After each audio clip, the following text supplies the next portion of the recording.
Olá, sejam todos bem-vindos ao Clube do Artigo. Eu sou a Gabriela Faria Reis Queiroz, R1 em Cardiologia Pediátrica da Cardioped Brasil, e essa apresentação faz parte do programa de residência em Cardiologia Pediátrica da Cardioped Brasil, Centro do Coração da Criança. Hoje nós vamos continuar a sequência dos capítulos do livro Moss e Adams, e o capítulo de hoje fala sobre cardiologia fetal e perinatal. Aqui é a referência do capítulo e a referência do livro. Como introdução, o livro traz que em 1965 foi detectado pelo eco o primeiro batimento fetal. E aí, com a melhora da tecnologia, esse eco conseguiu identificar as arritmias fetais, uma visibilização da anatomia fetal mais viável, e um diagnóstico de doença cardíaca congênita tornou-se possível. E aí, com esse diagnóstico precoce, a gente conseguiu ter melhores resultados no planejamento desse parto. A taxa de diagnóstico dessas doenças cardíacas variam de acordo com a região, porque vai depender da experiência do examinador que está fazendo o ecocardiograma e do acesso dessa paciente gestante ao pré-natal. E em relação ao aconselhamento familiar, ajudou porque a gente nos permite saber, de acordo com esse eco, qual que é a cardiopatia desse bebê, para a gente poder programar a abordagem após o nascimento, e isso faz com que a gente consiga fazer esse planejamento sem uma urgência, descobrindo essa cardiopatia logo após o nascimento e tendo que transferir esse paciente com urgência para um centro de tratamento especializado e, com isso, aumentar a mortalidade. E aí, com isso, a gente conseguiu também otimizar o atendimento com essa equipe médica, conseguindo abranger uma equipe multidisciplinar e ajudar na organização desse pós-parto para viabilizar um pós-natal com melhor prognóstico. Há algumas controvérsias em relação a esse diagnóstico precoce, em relação à mortalidade, se realmente é o diagnóstico precoce que faz essa mortalidade diminuir, ou se é a distância entre a cidade de nascimento do bebê, entre a cidade onde vai ser realizada essa intervenção, ou cirúrgica, ou a princípio conservadora, que faz essa mortalidade aumentar quanto maior a distância. Em relação à circulação cardiovascular fetal, os primeiros estudos foram realizados em carneiros, para depois ver realmente como funcionava a circulação fetal no humano. Foram através de ultrassonografia e ressonância magnética. Em relação ao fluxo desse feto, enquanto o fluxo pós-natal, uma criança e um adulto, funcionar em série, esse fluxo sanguíneo do feto funciona em paralelo. Aqui nós temos uma imagem da circulação fetal, onde o sangue vai sair oxigenado da placenta materna, vai entrar pela veia umbilical, vai fazer um shunt com o ducto venoso, juntando essa veia umbilical com a cava inferior, entrar no átrio direito, através do forame oval vai passar para o átrio esquerdo, e desse átrio esquerdo, ele entra no ventrículo esquerdo através da válvula mitral, e através da válvula aórtica vai para a aorta, que vai levar o fluxo sanguíneo para o cérebro e membros superiores. Através da aorta descendente, vai levar o sangue para os membros inferiores e abdômen. Esse sangue também vem da cava inferior e da cava superior e entra nesse átrio direito, que através da válvula tricúspide vai entrar no ventrículo direito e através da válvula pulmonar vai entrar no tronco pulmonar e para as artérias pulmonares vai fazer o seu fluxo dentro do pulmão e voltar através das veias pulmonares para o átrio esquerdo. E desse átrio esquerdo para o ventrículo esquerdo e assim para a aorta. E também entre o tronco pulmonar e o arco, o finalzinho do arco aórtico, ele vai ter um shunt, que seria o ducto arterioso. Aqui temos uma representação um pouco melhor, mais visível. E depois que esse bebê nasce, ele começa a respirar, esse maior fluxo direciona para as artérias pulmonares, vão roubar o fluxo do canal. Com essa redução de fluxo no canal arterioso, com o aumento da oxigenação e a queda das prostaglandinas, esse canal vai fechar. E com o aumento de fluxo dentro do átrio direito e do átrio esquerdo, a lâmina do forame oval também vai se fechar e a circulação começa a passar a ser em série e não mais em paralelo, como era na vida fetal. Avaliação precoce e a triagem fetal da doença cardiovascular.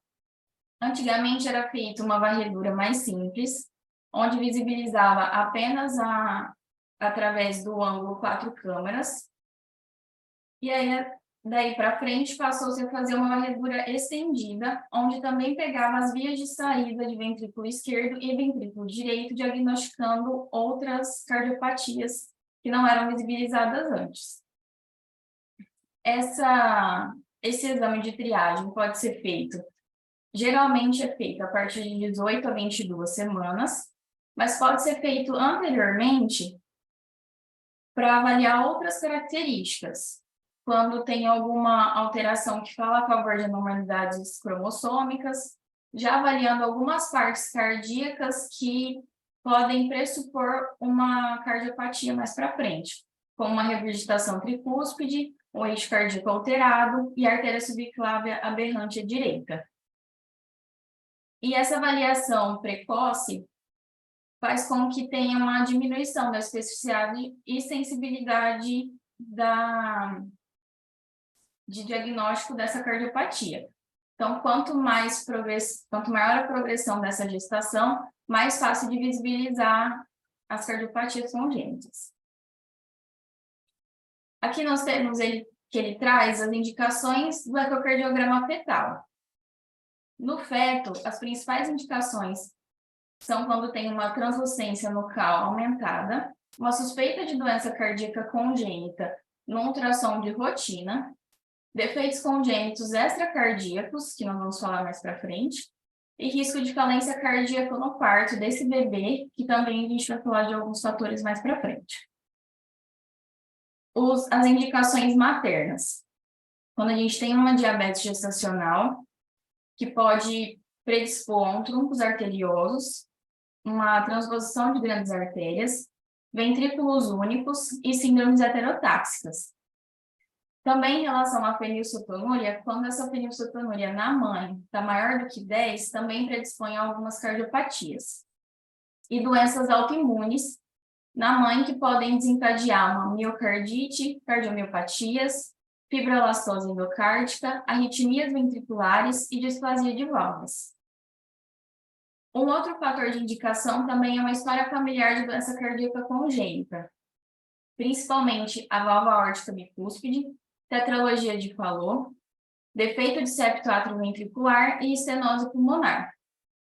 Em relação a essa história familiar, quando é na mãe, a probabilidade do bebê ter é maior do que se for a cardiopatia num irmão ou no pai. Em relação ao ecocardiograma fetal, a gente tem um momento ideal, que seria ali entre 24 e 28 semanas, mas que pode ser feito a partir de 18 a 22 semanas. Ele depende de uma lesão específica e da facilidade disponível naquela determinada instituição que está fazendo o ecocardiograma. E ele tem uma indicação mais precoce de ser feita quando tem a suspeita de uma cardiopatia, em que isso pode influenciar na decisão da família de continuar essa gestação ou de interromper ela antes. E também pode ser feito mais tardiamente, mas com uma visibilidade menor, por conta formação dos ossos da criança, mas se tiver alguma indicação específica, pode ser feito também. Em relação aos ângulos de visão, nós temos o 4 câmaras, onde vão mostrar as 4 câmaras cardíacas, o ângulo para saída, para visibilizar a saída de ventrículo esquerdo, a saída de ventrículo direito e para visibilização das grandes artérias e da traqueia.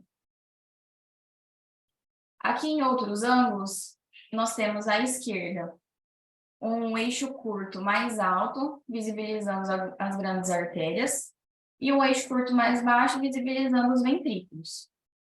E à direita, o ângulo bicaval, e aqui para visibilização do arco aórtico. Na avaliação do desempenho cardiovascular. Durante a vida fetal, o ventrículo direito é o maior responsável. Portanto, quando for feito um corte transversal durante o período fetal desse ventrículo direito, ele vai estar maior proporcionalmente do que deveria estar, porque ele tem que acomodar essa circulação. O miocárdio fetal é menos complacente do que pós-natal, portanto, ele responde mal a uma sobrecarga de volume. E o débito cardíaco desse bebê é altamente sensível à pós-carga. Numa insuficiência placentária, vai ter um aumento dessa pós-carga fetal e redução significativa desse débito. E um acúmulo de cálcio nesse período da vida do bebê, no período fetal, ele é mais lento em relação ao miocárdio do adulto dentro do retículo endoplasmático. E isso pode explicar uma descompensação em taquicardias fetais não controladas. Numa insuficiência cardíaca fetal, tem uma oferta inadequada de oxigênio para essa função normal desse órgão, com maior conteúdo de água extracelular, uma redução dos estoques de cálcio dentro desse retículo endoplasmático, com uma menor concentração de albumina. Isso faz com que aumente a frequência cardíaca e a pressão arterial sistêmica fique mais baixa. E aí isso aumenta a pressão de enchimento do ventrículo e altera toda a hemodinâmica desse feto. Em relação à disfunção, a disfunção diastólica ela sempre vai preceder a disfunção sistólica. A sistólica ela é mais tardia. Quando encontrada no eco, já tem uma grande repercussão para esse bebê. E aí essa disfunção diastólica vai sempre preceder a diastólica, independente do defeito cardíaco.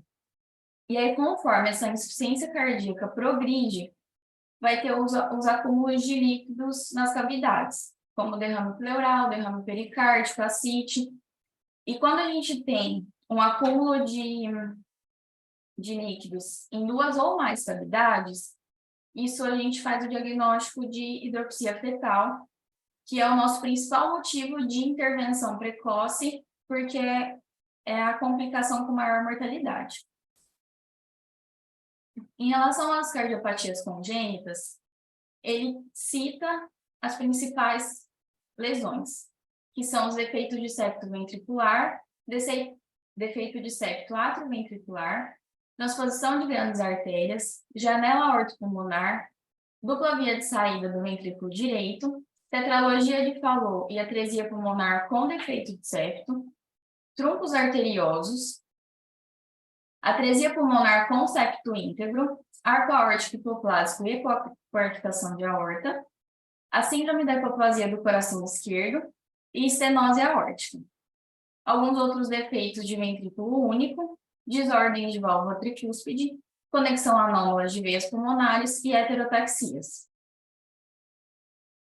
Eu vou mostrar a imagem de alguns defeitos que ele traz no livro, que são os principais que ele cita.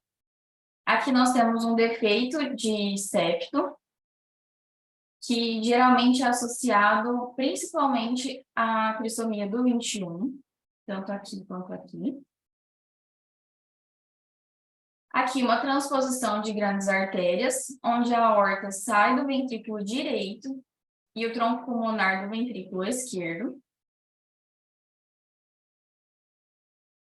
Aqui uma tetralogia de Fallot, onde a gente tem um septo infundibular desviado anteriormente resultando no estreitamento da saída do ventrículo direito, um cavalgamento dessa aorta e um grande defeito de septo ventricular. E aqui nós temos essa aorta dilatada, ultrapassando esse septo interventricular. Aqui à esquerda, a gente tem uma dupla via de saída de ventrículo direito, da onde sai o tronco pulmonar e a aorta, ambos do ventrículo direito.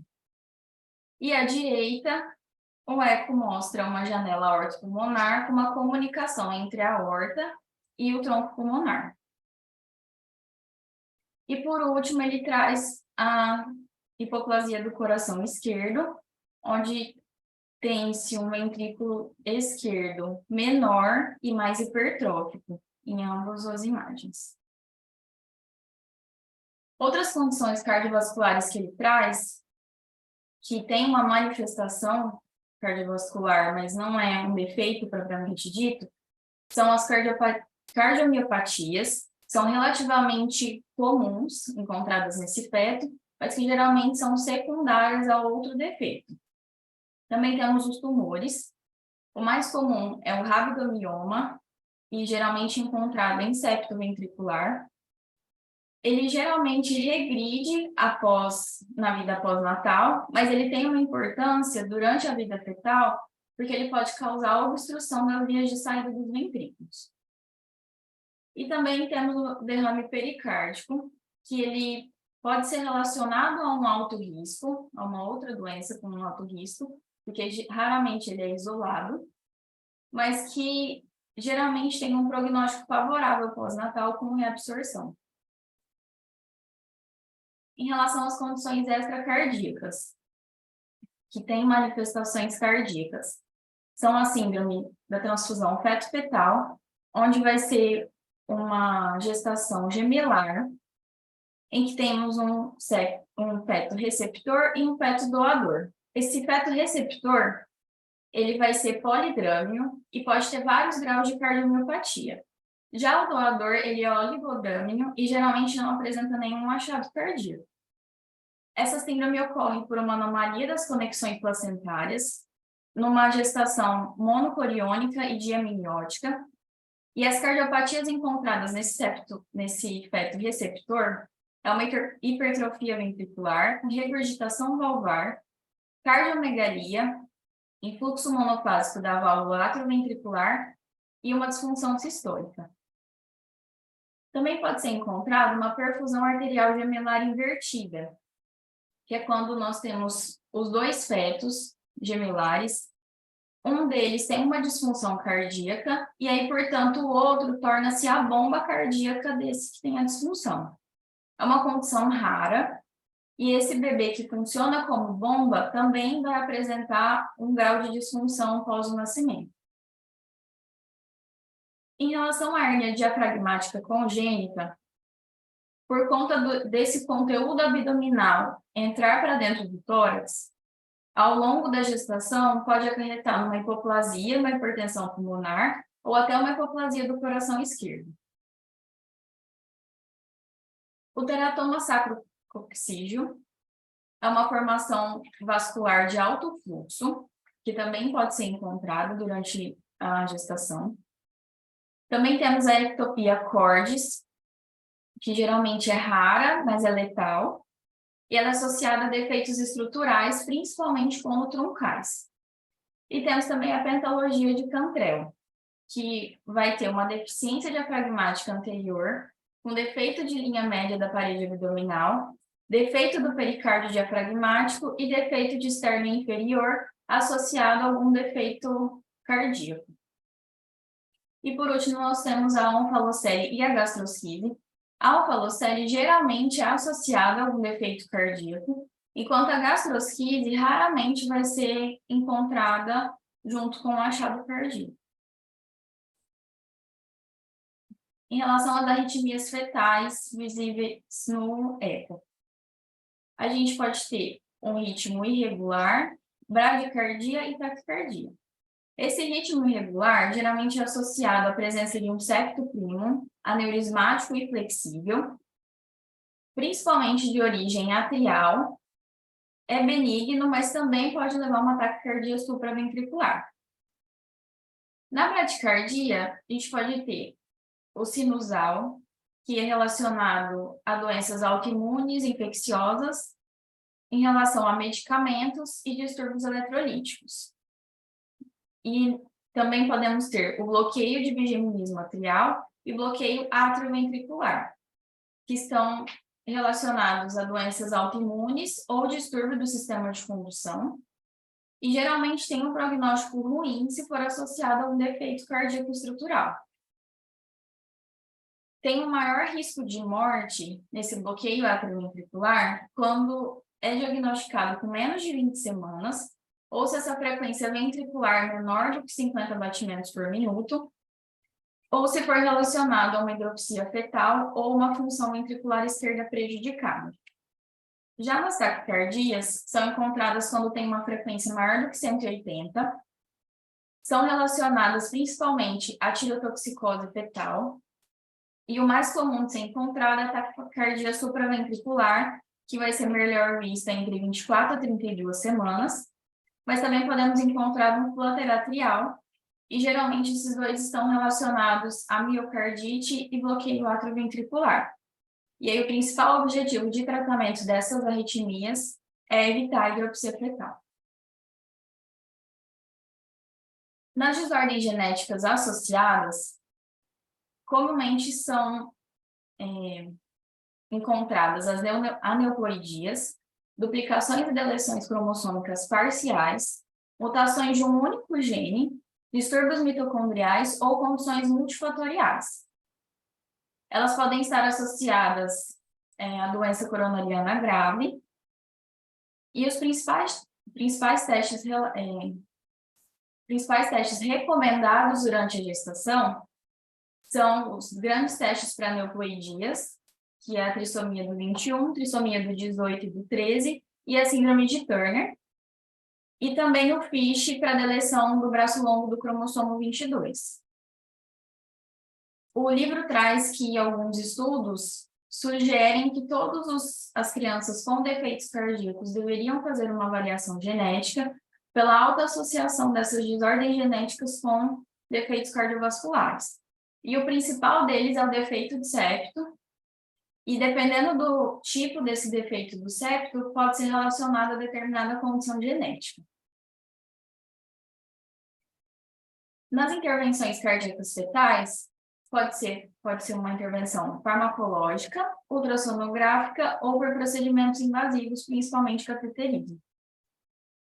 Na farmacologia, nós vamos com o objetivo de tratar arritmias, insuficiência cardíaca, principalmente com a digoxina, fechamento de canal arterial com a indometacina e a hiperoxigenação materna na hipoplasia esquerda. Já o ultrassom, a gente utiliza o ultrassom focalizado de alta intensidade, que visa tratar aquela perfusão arterial reversa gemelar, que apesar de ser rara, como tem alta letalidade, pode ser feito procedimento.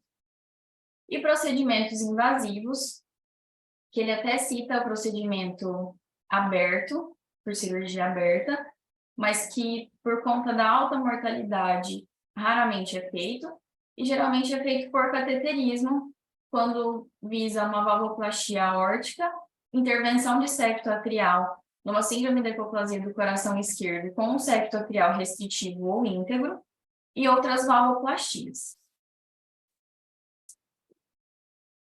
Ele também traz novas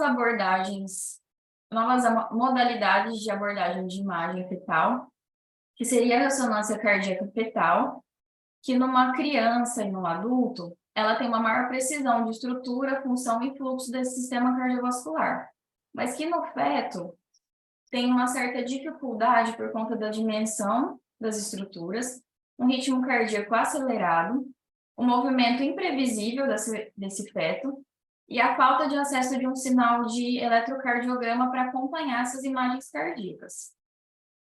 Uma outra modalidade é a deformidade miocárdica, onde vai avaliar a deformidade da contração do músculo cardíaco no sentido longitudinal, radial e circunferencial, Por mais que seja uma medida mais sensível dessa diminuição de contratividade, ele tem uma certa limitação no uso clínico. Depende muito do serviço e de quem está fazendo o exame.